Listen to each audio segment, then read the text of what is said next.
დაბრუნდით. გძელდება, ნეტა ყველა დღეს ამოდით. იცი რა შეროთი, ჩემი საყვარელი ანტიბიოტიკებიო. ცოტა ფსიქიატრი ვჭირდება. ჩემი საყვარელი ანტიბიოტიკები კი არა. გეტყვი ახლა. თემაა თვითონ საყვარელი. ხო, ანტიბიოტიკები მე რომ ძულს ესე ძულდეს ნეტა. აი ეს აფთიაქები უყვარს.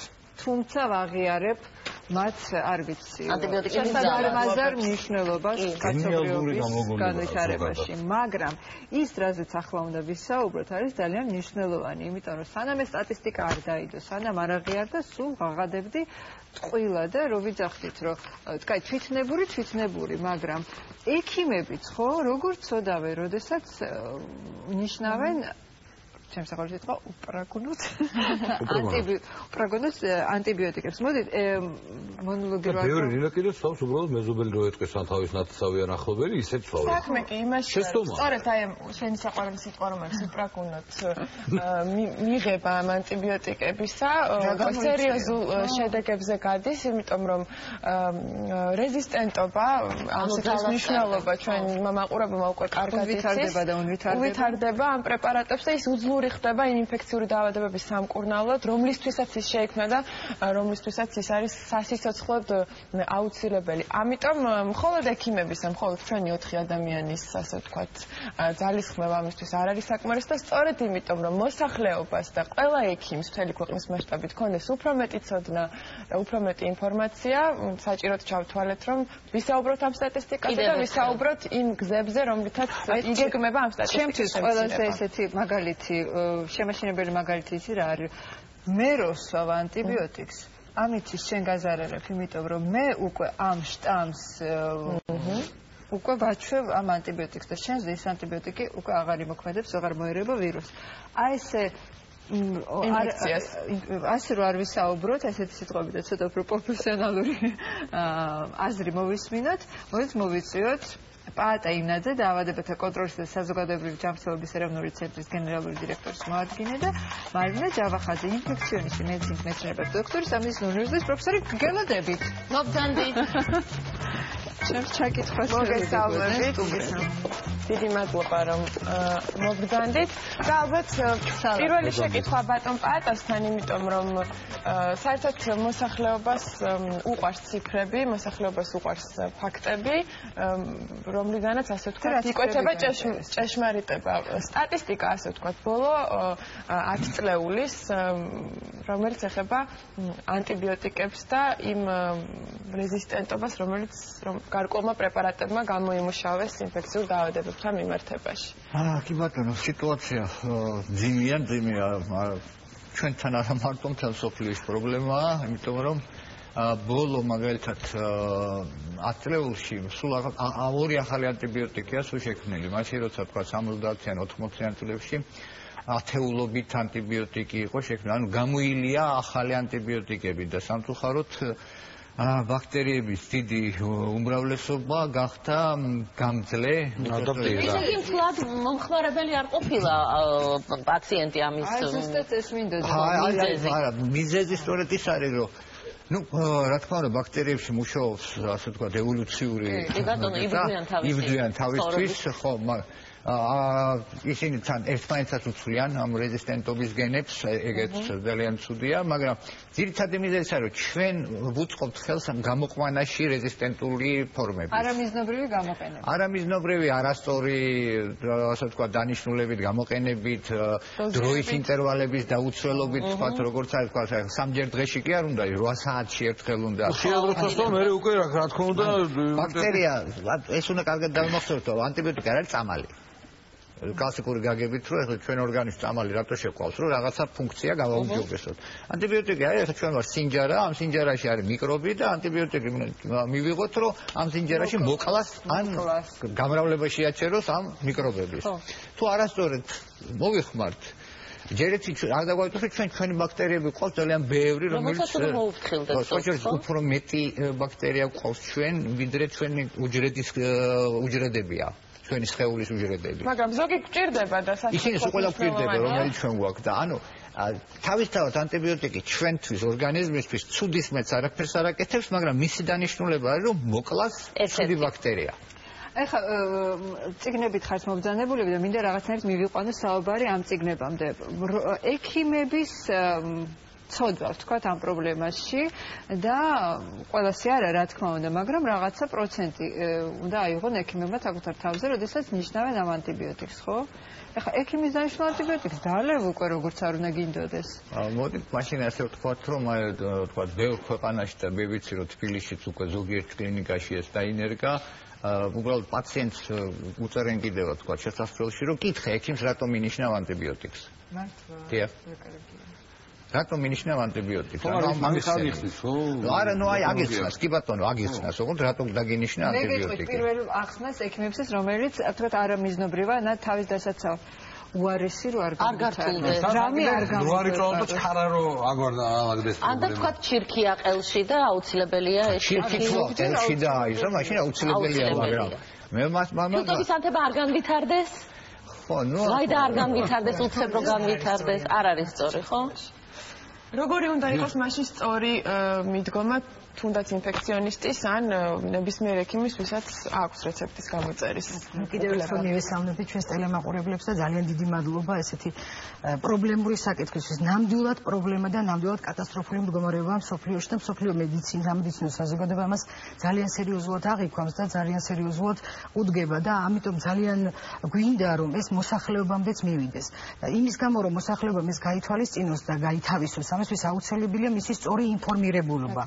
და კერძოდ ამ ინფორმირებულების თვალსაზრისით მე მინდა ყურადღება ორ საკითხზე გავამახვილო. ის რომ მოსახლეობამ უნდა იცოდეს, რომ ჩვენ მიკრობებთან ერთად ვცხოვრობთ და სწორედ აი თქვენ ხარ აზრით ვსაუბრობდით, ნამდვილად ეს მიკრობები ძალიან ბევრი არიან და დღევანდელი საბოლოო კვლევები დადასტურდა, რომ 3 კილოგრამამდე არიან. ანუ ამას ქვია შეძენილი ორგანო. ადამიანის მიკრობიომას და ამ მიკრობებთან ჩვენ არასწორი ქმედება ძალიან კატასტროფულ მდგომარეობამდე მივიყვანს და სწორედ ამათი ძირითადი მტერი არის ანტიბიოტიკები. ანუ გამოყენებულ ანტიმიკრობულ საშუალებას არ აქვს მისამართი. 3 კილოს ვატარებთ, არც ერთი გოლში დარღვევის უფლება ჩვენ არ აქვს. წინააღმდეგ შემთხვევაში სიცოცხლის უნარიანობა იცვლება ადამიანის უარესობისკენ, რა თქმა უნდა. და ანტიბიოტიკს და ანტიმიკრობულ საშუალებას არ აქვს გარკვეული მისამართი, ვთქვათ, აი პათოლოგიური მიკრობი რომელიც დაავადებას იწვევს, ის გაანადგუროს და ნორმალური დაიცვას. ის ცალსახად ყველაფერს ანადგურებს. ამას მიაკითხე ზოგადად ეს არა. და ამიტომ ისეთ შემთხვევაში შეიძლება ინფექციაც იყოს და რა თქმა უნდა ინფექციები ექიმს ძალიან ადვილად უჭირს ახლა დღევანდელ საზოგადო სიტუაციაში ნამდვილად ექიმის როლს ვერ დავაკრინებ, ის ძალიან მაღალკვალიფიცირებული არიან, ვისაც მიდის ცხელებით პაციენტი, იცის ეს ინფექცია ამ ეტაპზე ვირუსით არის გამოწვეული, ბაქტერიით არის გამოწვეული, ნუ ვირუსებზე, სოკოებზე და სხვა გამომწვევებზე გარდა ბაქტერიებისა ცალსახად ეს ანტიბიოტიკები არ მოქმედებენ, მხოლოდ მიკრობზე მოქმედებენ, მაგრამ მიკრობითაც შეიძლება იყოს ინფექცია გამოწვეული ბატონპატა დამეხმარება და თუ ჩვენებას ჭარბობს უკუჩვენებას იქ არ უნდა დაინიშნოს იმ შემთხვევაში, ანუ არც საპროფილაქტიკოდ ანტიბიოტიკი არ ინიშნება, არც რაიმე არ გაგვირთულდეს ამისთვის ანტიბიოტიკი არ ინიშნებს. ძალიან დიდი დანაშაულია. არ უნდა ინიშნებოდეს. ბატონ მარინა, ჩვენ გვინიშნავენ საპროფილაქტიკოდ ანტიბიოტიკებს, რომ ჩვენ მედგრად ავსვათ.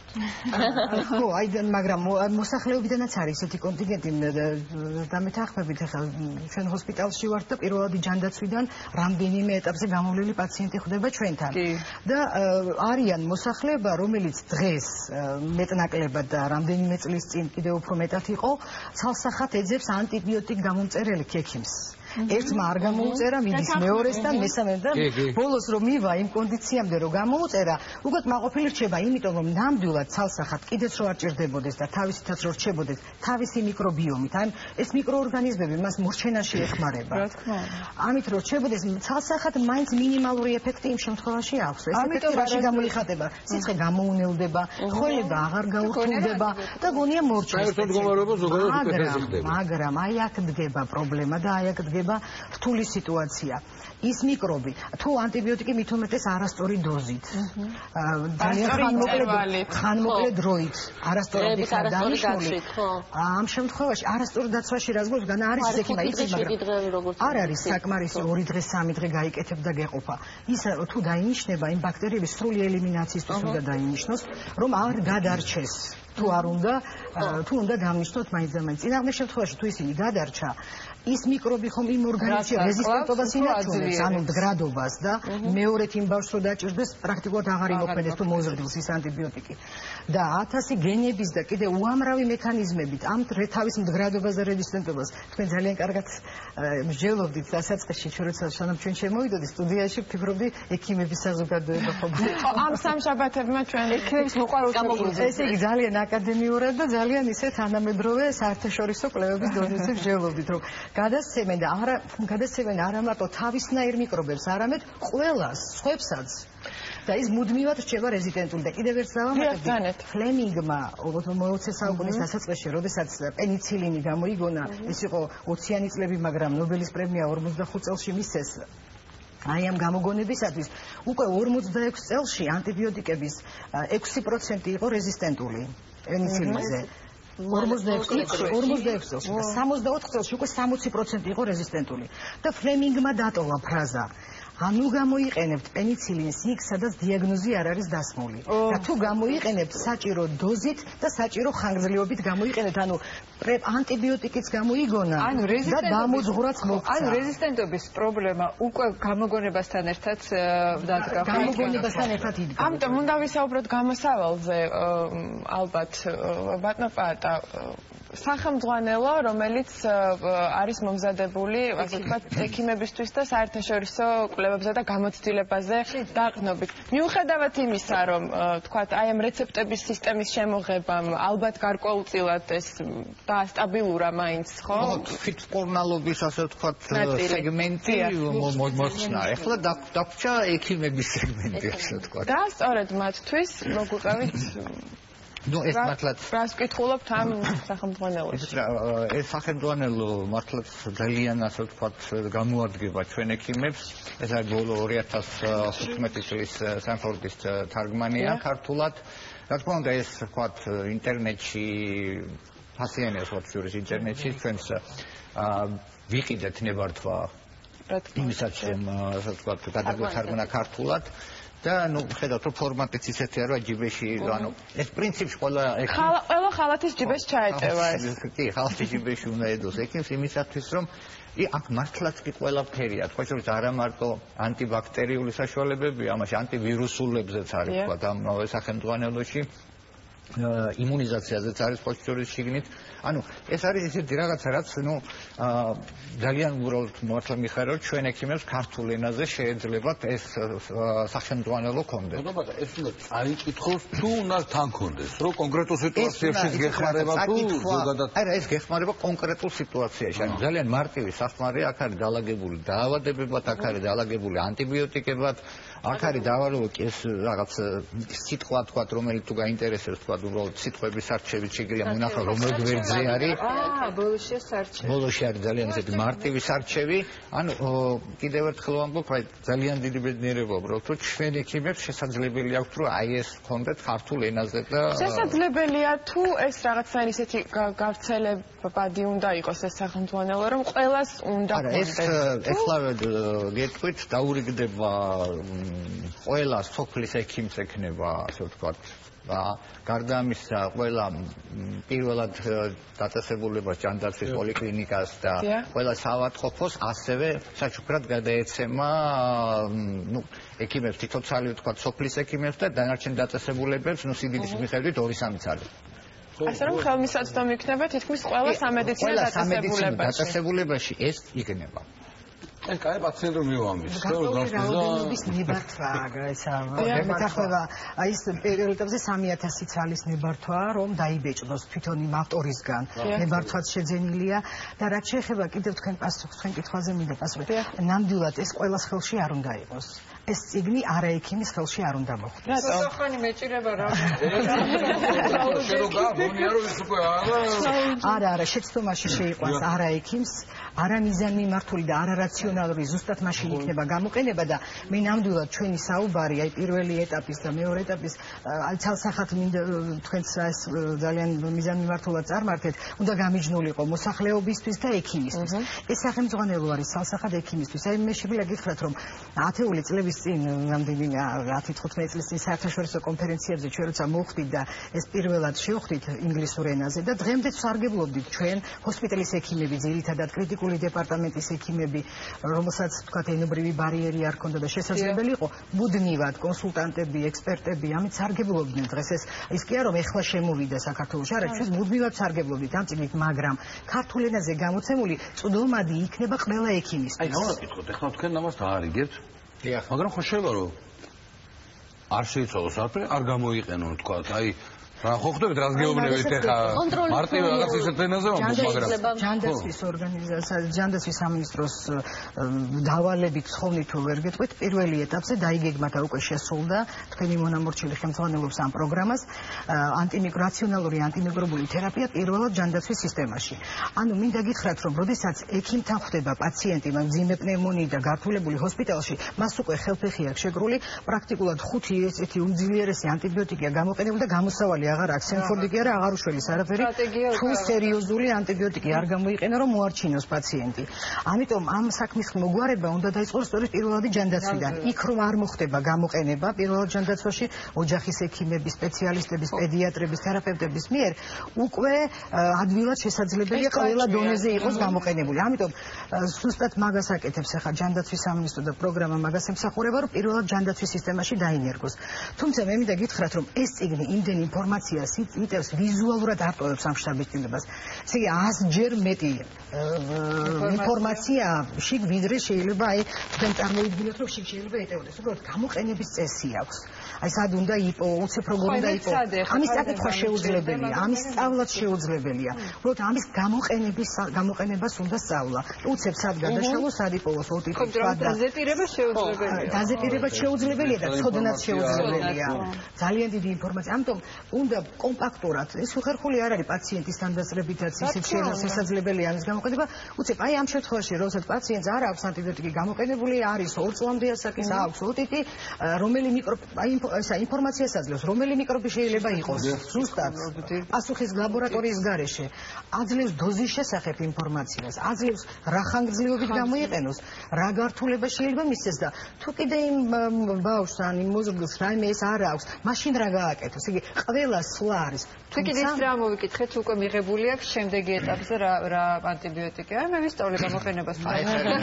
მნიშვნელოვანი სამწუხაროდ ახლა ჩვენ არა გვაქვს ისე განვითარებული თქვა, თორე ეს ნებისმიერ ექიმს თქვა ტელეფონში აქვს ჩაწერილი. თუდამა ისედაც აქვს. და ნუ ნაკიდი უნდა კონდეს რა თქმა უნდა. თუმცა ახლა ახალი ინიციატივა არის ესეთი რომ აი British Medical Journal-ზე გავაკეთეთ თქვა ხელმოწერა რამოდენიმე დაწესებულებაში, სადაც თქვა იგივე British Medical Journal-დან შეგმაგოთ სამწუხაროდ ის ინგლისურად არის, ვისაც ინგლისური ისი შეუძლია აპლიკაცია კონდეს ჩამოწერილი და ნებისმიერი კითხვა რომელიც ექიმს დაებადება, უბრალოდ შეყავს და იქ პასუხს ამბობს თავის ყველას. მე ვეთანხმები იმას, რომ ექიმი უნდა იყოს ძალიან პროგრესული, იმ დღევანდელი, ასე ვთქვათ, სამედიცინო სიახლეების მუდმივად საქმის კურსში და ინსტიტუტის დამთავრებასთან ერთად არ უნდა თავდებოდეს მათი.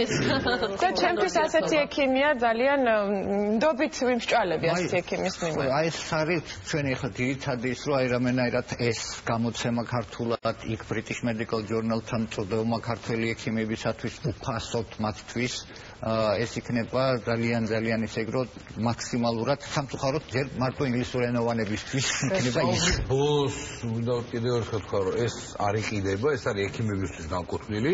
პაციენტს უბრალოდ შეუძლია კითხოს რომ გააქვს ეს ციგნი პაციენტზე თუ არა გაქვს. ეს შეუძლია. გამოყენებაში ხო. დეტყვილად არ მოიქხოვთ ანტიბიოტიკის გამოწერა და კლინიკაში, დიდ კლინიკებში. აი მეოთხე თაობის ანტიბიოტიკება, სარეზერვო ანტიბიოტიკებს რო ვუძახით ხოლმე. ერთ ექიმს აქვს თელი მსავატყოფოში იმის დანიშვნის უფლება. ან ჩვეულებრივი ექიმები მას ვერ ნიშნავს. ძალიან შენ რასაც ამბობდი ის მინდა რა თქვა. რომელი?